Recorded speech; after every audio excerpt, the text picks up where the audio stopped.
You asked, we delivered. You can still level up your college application, even if you've already written your essays and you're staring at the deadline and the deadline is staring back. Here, my dear virtual little sibling, are 5 last-minute hacks that could mean the difference between acceptance and rejection. Hack number 1.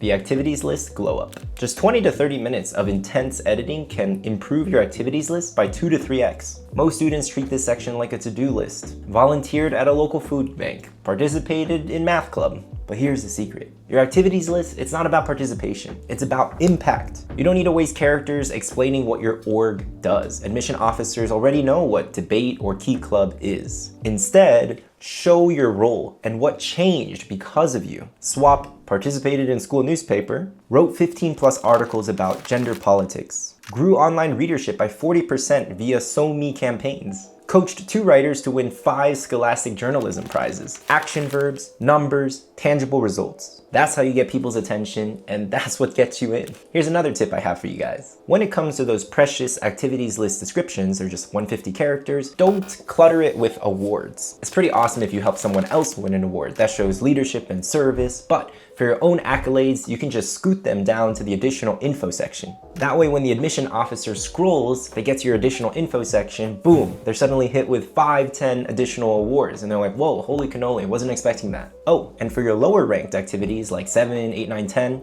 well, that's your chance to show hella flavor. One of my favorite examples was this kid who played oboe. Instead of writing principal chair, oboist, Alabama Youth Symphony, here's what he put instead. Principal chair, oboist, adds duck adjacent sounds to 3 concerts a year. Tuning master, keeps everyone on their A game. Hilarious, human, and memorable. By the way, that oboist, he didn't get rejected from a single school he applied to. If you guys want to check out his entire profile for free, just visit our website, elevated.school. At the end of the day, your activities list shouldn't sound like a resume, just fully polished and professional. It needs to sound alive. Hack number 2, the additional info section.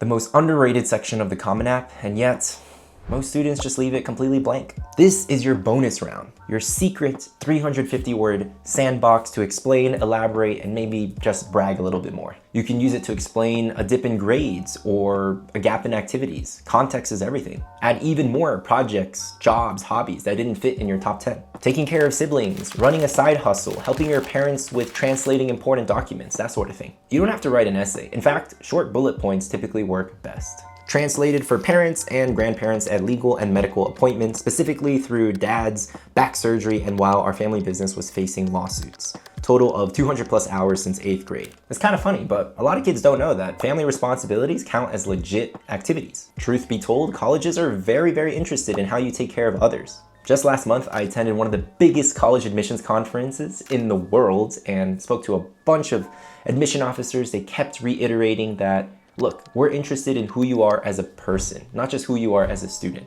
If you're feeling extra spicy, you can also take a risk in this additional info section too. Another student we worked with previously put a much more lighthearted answer. She wrote, "My world's best gangster grandma mug is a gift I received from a much more gangster grandma, Darlene. At Darlene's retirement home, we rock out to Elvis's Hound Dog on electric guitar with her gals on weekends." So basically, you can just pretend this question is like, hey, what's something in your application that you really want to highlight but haven't had the chance to? Basically, your miscellaneous flex zone. Just whatever you do, don't leave it empty. Here's one of the biggest mistakes I see.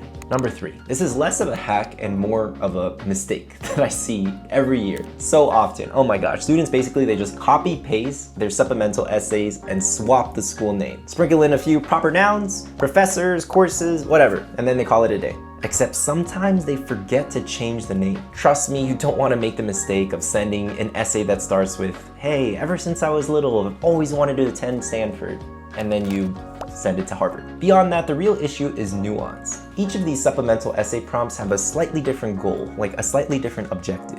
Others ask more about your lived experience and how you are specifically going to contribute to your future college community. In that case, focus more on traditions, clubs, service programs, not just a laundry list of courses and professors, right? Here are some even more concrete examples. Yale, for instance, literally says, hey, what experiences and values led you to Yale? That's past tense. They want your backstory. They want to hear about you, not cool things you'll do at Yale in the future.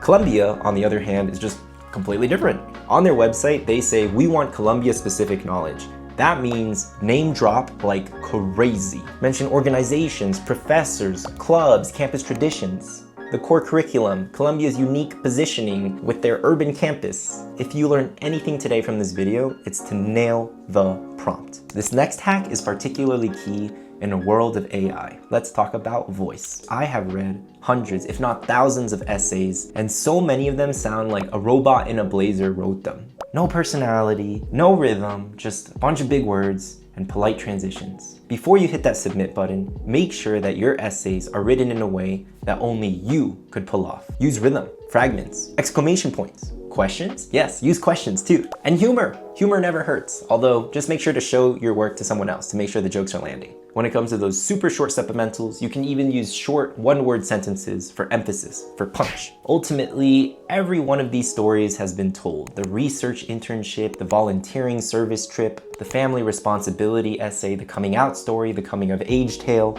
What's going to make your story stand out though is the execution. Here's another simple test. If your friend, your sibling could just swap names with you in your essay and it would still make sense, then your story's not personal, it's not unique enough yet. So my advice, spend that extra hour really tinkering on the flow. Add the quirky details that only you could pull off, that you could mention.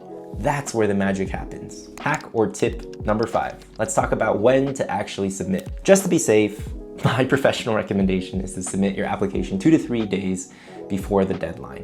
Why? Because, well, let's just say Common App servers are a little unreliable. They tend to crash on the night of the deadline. However, funny enough, many colleges know this, so they actually offer a 24, sometimes even a 48-hour grace period for your application. If somehow, some way, inspiration zaps you, strikes you in the forehead, and you suddenly realize that your essay could be twice as good if you just changed 1 or 2 paragraphs, then yes, go for it. Take the time, take the shot. Speaking of which, if you guys want your essays professionally reviewed or edited, this includes activities lists, brag sheets, recommendation letters, visit our website elevated.school/editmyessay and use this code YouTube15 to get 15% off your first purchase. If you enjoyed this video, don't forget to like, subscribe, and let me know in the comments below, which of these tips did you find most helpful or surprising? Until next time, my dear virtual little sibling, peace.